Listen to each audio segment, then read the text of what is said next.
tere! Tutvustan teile täna jälle oma viimaseid lugemiselamusi, mis on üsna eripalgelised jällegi ja samas nad on ka kohati sarnased.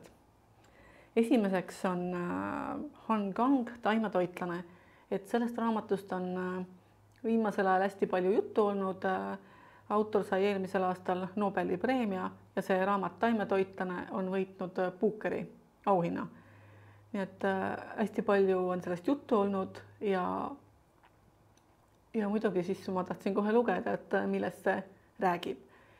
Ja see on üks väga omapärane raamat, et Lõuna-Korea kirjandust meil väga palju eesti keeles ei ole. Ja nende mõttemaailm on ka üsna teistmoodi kui eestlasel. Ja sellepärast oli seda raamatut hästi huvitav lugeda. Ja millest see Taimetoitlane siis kirjutab? Et peategelaseks on üks naine Young-He, kes siis näeb unenägusid ja need unenäod häirivad teda niimoodi, et ta ühel hetkel lihtsalt otsustab, et tema enam liha ei söö. Ja ta teeb ainult taimetoite, aga see ei meeldi tema abikaasale, kes on harjunud hästi sööma ja kes ei taha mingit nii-öelda muru süüa. Ja ta loodab, et see mõõdub õige pea, et see on lihtsalt mingi faas, et naine hakkab õige peale liha sööma. Paraku need lootused ei täitu ja mees muutub aina selliseks närvilisemaks, helistab lõpuks naise vanematele, et nende tütar ei söö enam liha. Ja vanemad muidugi vabandavad mehe ees ette ja taha ja otsustavad, et korraldavad siis sellise pidusöögi, kus teevad oma tütre lemmiksööke, et küll ta siis ikka sööma hakkab. Aga ka nende lootused ei täitu, noor naine lihtsalt ei söö liha. Ja see paneb terve tema perekonna muretsema. Ja isa kuidagi vihastab niimoodi, et muutub vägivaldseks. Ja see toob perekonnale sellise väga ootamatud tagajärjed kaasa, terve see olukord. Et selline hästi omapärane raamat, mis on jaotatud 3 ossa ja kui ma hakkasin seda teist osa lugema, siis mulle tundus, et see on mingi hoopis teine lugu. Aga ühel hetkel käis nagu mingi klõps peas ära ja ma sain aru, et tegelikult on see kõik seotud selle ühe ja sama looga. Lihtsalt need 3 erinevat peatükki on jutustatud erinevate tegelaste silmade läbi. Esimene on siis selle noore naise Young-He ja teine on siis tema õemehe silmade läbi jutustatud lugu, mis on ka täis sellist omapärast fantaasiat, kunsti, täiesti teisest vaatenurgast. Ja 3. on siis selle noore naise õe silmade läbi. Ja on ka jälle teistmoodi vaatenurk, et selline hästi omapärane raamat, kus oleks nagu 3 erinevat lugu, aga tegelikult on kõik selle ühe ja sama aspektiga seotud. Ja tegelikult on siin olulised teemad ka, et kui kaugele, kus läheb see piir, et inimene valitseb ise oma keha üle. Ja vägivalla teemad on siin ja hästi selline omapärane raamat tõesti, mis haaras kaasa ja tõesti täiesti teistsuguse mõttemaailmaga tegelased, kui võib-olla tavalisele eestlasele sobivad, aga raamat on tõesti hea ja soovitan lugeda. Ja see on olemas ka Overdrive'is Tallinna raamatukogud.overdrive.com audioraamatuna ja e-raamatuna on ta mõlemad praegu olemas, kes tahab inglise keeles lugeda. Et ta ei ole paks raamat, aga ta tuleb mõttega lugeda. Järgmine on jällegi vastupidine teemal Samantha Schwablin, Linnuõgija. Et see on ka üks väga omapärane raamat, mis koosneb siis, oli vist umbes 20 juttu või lugu. Ja need on ka erinevatel teemadel, selline jutukogu siis. ja need on ka kohati grotesksed lood, nii et loomaarmastajatel võib-olla ei ole tark seda lugeda. Et siin loomadega juhtub koledaid asju. Aga ta on ka selline omapärane, et ta tegelikult käsitleb ühiskonnas aktuaalseid teemasid, aga väga sellises groteskses ja fantaasiarikkas võtmes. Et mulle meeldisid selle raamatu lõpupoole olevad lood rohkem kui need, mis olid alguses. Näiteks see jutt, mis on raamatule pealkirja andnud, Linnuõgija, räägib sellest, kuidas perekond on lahku läinud ja ema kasvatab siis tütart, kes siis ühel hetkel hakkab lihtsalt sööma elusaid tooreid või elusaid linde lihtsalt sööma. Ja ühel hetkel ta ei tule sellega enam toime, ta viib tütre ja mehe juurde, et nüüd on sinu kord. Ja see mees ka mõtleb, et kuidas niimoodi saab nagu elada ja kuidas hakkama saada ja kuidas nad siin sellega lõpuks toime tulevad, siis saab raamatust lugeda. Ja üks minu meelest kõige omapärasem lugu oli siin see, kuidas üks mees tapab oma naise ja ta topib naise kohvrisse ja siis ta satub korraks segadusse, et mida teha. Ja ta otsustab minna oma perearsti juurde ja rääkida kõik ausalt ära, mis juhtus. Aga perearst ja kõik need tegelased, kes seal perearsti juures on, näevad seda lugu hoopis teistmoodi. Et sellest saaks suurepärase kunstiteose ja nad hakkavad plaani pidama, kuidas näitust korraldada, et inimestele seda nii-öelda kunstiteost siis eksponeerida. Et selline äärmiselt omapärane ja kohati tõesti groteskne, täiesti teistsuguse fantaasiaga, et ma ei tea, kust kohast see fantaasia tal tuleb. Et selline hästi omapärane raamat, mis ei pruugi kõigile meeldida ja ka kõik lood ei pruugi siin kõigile meeldida, aga midagi temas ikkagi oli, et pooleli ka jätta ei tahtnud, et selline täiesti kummaline raamat. Ja kolmas raamat on mul nüüd eesti kirjandus Maren Hansen Mõõga ja Lautoga. Ja see on siis ajalooline romaan, kus tegevus algab 16. sajandi Rootsis ja Eestis. Keskendub see siis ühe suguvõsa perekonnaloole. Oniksete suguvõsa on siin ja räägib tema esivanematest seal 16. sajandil, kuidas nad teenisid Rootsi kuningat, kuidas ta siis seal elas Rootsis ja siis teine perekond oli tal Eestis, Kasti mõisas. Ja see raamat on ka jaotatud 3 ossa ja esimene osa ongi see 16. sajandi lugu ja teine ja kolmas osa on siis 19. ja 20. sajandi Eesti, kus siis selle sama perekonna järeltulijad elavad siis Eestis. Nende elulugu või selle perekonna lugu on jutustatud siis paralleelselt nende sündmustega, mis toimusid tollel ajal maailmas ja Eestis. Esimene maailmasõda, vabadussõda, teine maailmasõda, et kõik siis paralleelselt, et väga huvitav oli seda lugeda.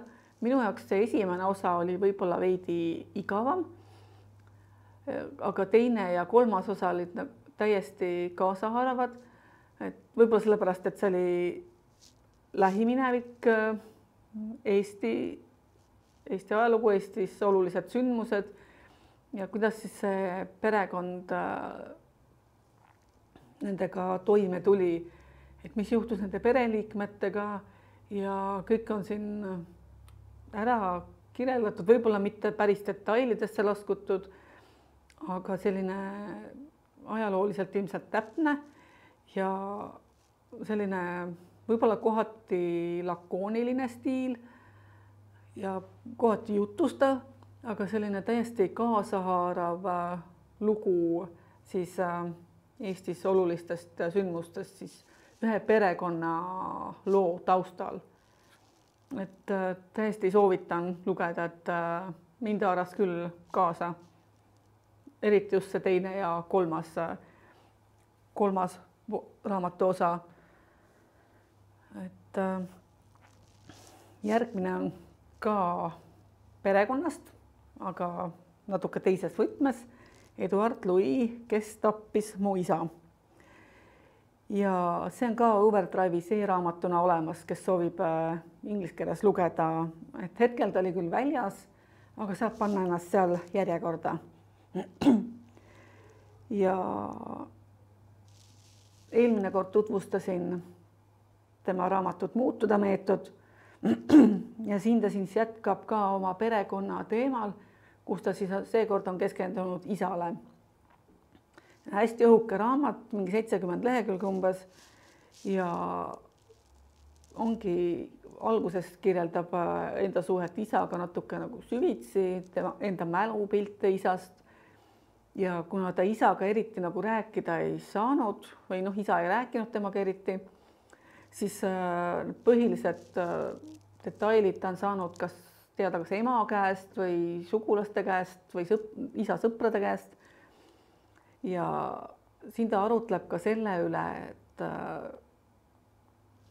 miks tema isa selline oli. Et ta juba noorelt langes koolist välja, sest see oli nii-öelda popp, näitas, et sa oled mehelik, et kooliharidus sind ei riku, aga see mõistis selle isa tulevikku nagu kehvapoolseks. Et ta ei saanud head tööd, töötas tehases, mis pani põntsu tema tervisele ja siis ta tuleb see natuke ka tänapäevale lähemale, kus kirjeldab, ta ütleb ka poliitikute nimed, kes konkreetselt siis tema meelest on süüdi, kes siis tema isa tervisele halvasti mõjusid või tegid tegusid siis, mis mõjusid halvasti tema isa tervisele. Siin on see sotsiaaltoetuste teema ja hästi huvitavalt on kirjutatud, et ta kirjutab teravalt, lõikavalt, aga kuidagi niimoodi, et see läheb nagu hinge. Ja mulle meeldis juba tema see Muutuda meetod ja meeldis ka see raamat. Et ma loodan, et ta kirjutab veel, sest ta on tõesti terava sulega, kirjutab kaasa sotsiaalsetest probleemidest, eelkõige siis Prantsusmaal muidugi. Ja ta kirjutab siin ka sellest enda isa ja enda suhetest, et kuidas isa ei suutnud aktsepteerida, milline ta oli, aga ometi isa siiski armastas teda või armastab, sest kõik tema raamatud on isa ka ikkagi ostnud. Nii et jah, et ta ka sõpradele kiitleb oma pojaga, kuigi nende omavahelised suhted ei ole ikkagi head. Et selline hästi nagu isiklik lugu jällegi, aga samas ka kaasatud sotsiaalsed probleemid siin tänapäeval. Et selline hästi hea raamat, et mulle väga meeldis. Ja järgmine on nüüd Grimka. Ragnar Jonasson, tema viimane ilmunud Talvetorm. Ja see on siis Pimeda Islandi sarja 6. ja ühtlasi viimane raamat. See lõpeb õnneks positiivse noodiga, aga siin on ka jälle olulised teemad, kuigi see on Grimka, siis see Aritor, kes on siin peategelane, on seekord saanud ametikõrgendust, ta on politseiinspektor, aga ta on lahku läinud oma naisest ja lapse emast. Ja see naine koos lapsega kolis siis Rootsi ja Aritor näeb oma poega hästi harva. Muidugi tänapäeval on kõik need videokõnede võimalused, aga ikkagi see ei anna seda efekti, kui sa oled lähedal ja saate koos olla. ja saabumas ongi lihavõtted ja naine koos lapsega tuleb Islandile, et Aritoor saaks pojaga aega veeta. Aga Islandi ilmal on natuke teised plaanid, et siin ähvardab lumetormiga ja see koosveedetud aeg võib jääda väga lühikeseks. Ja seda koosveedetud aega siis seda lühidust ähvardab veelgi kärpida see surm, mis siin juhtub. Et peatänavalt leitakse ühe noore tüdruku surnukeha, kes arvatavalt on kas siis kukkunud või hüpanud rõdult alla. Ja esmapilgul tundub, et võib-olla enesetapp ja Aritoor seda arvabki, siis tüdruku vanemad ei suuda sellega üldse leppida ja nõuavad politseilt korralikku uurimist, et mis nende tütrega juhtus. Et nende teada elas tütar korralikku elu ja tal ei olnud mingeid probleeme, et miks ta peaks tegema enesetapu.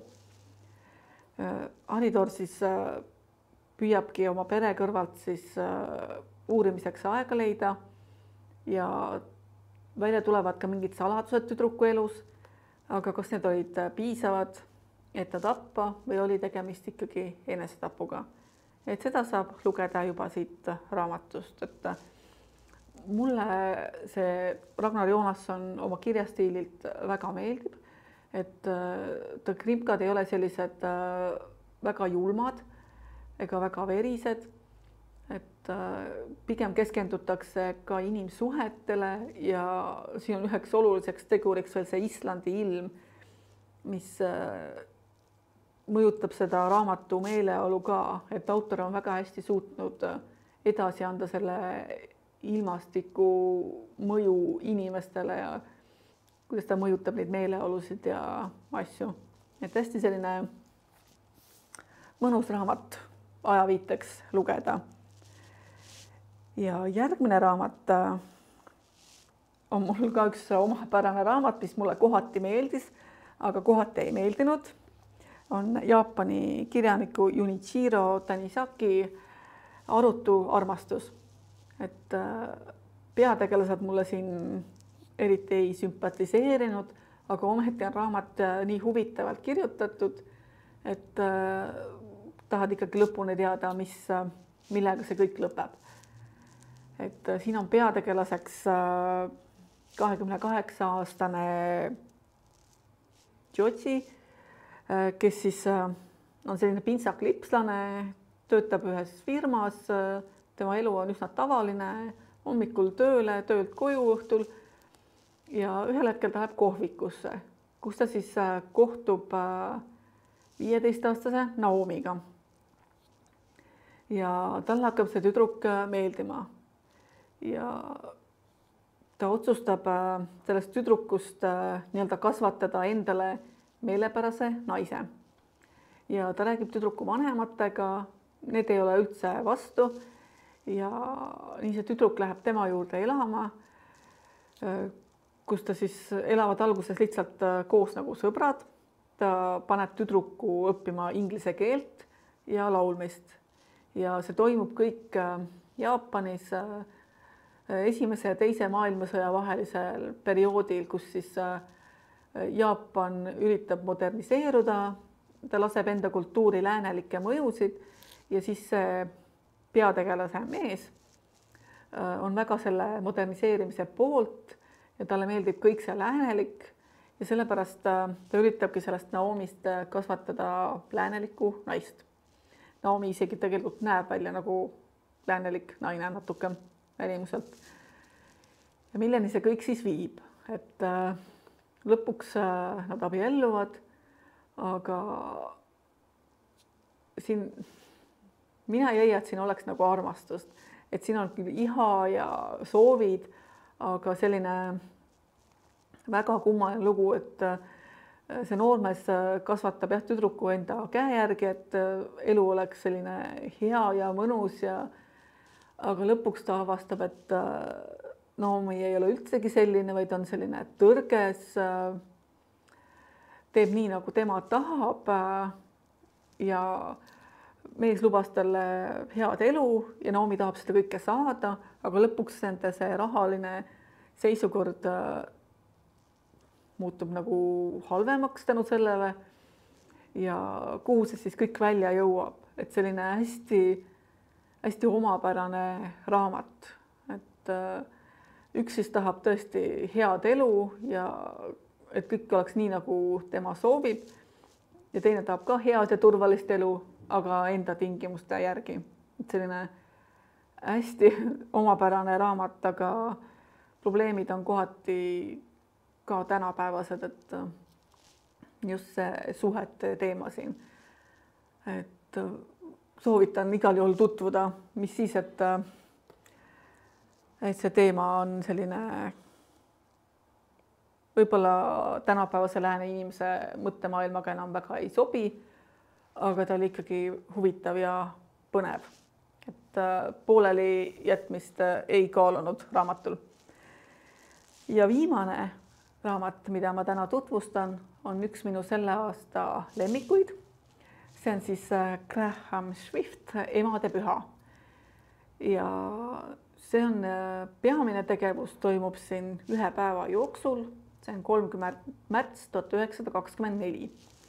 Ja see on siis Inglismaal nii-öelda emadepüha, kus siis teenijatele antakse vaba päev, et nad saaksid minna koju oma ema juurde.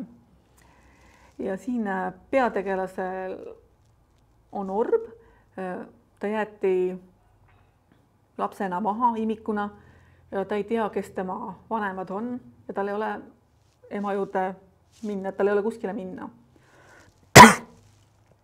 Aga samas vaba päevaga tuleb midagi ette võtta ja ta leiabki selleks lahenduse.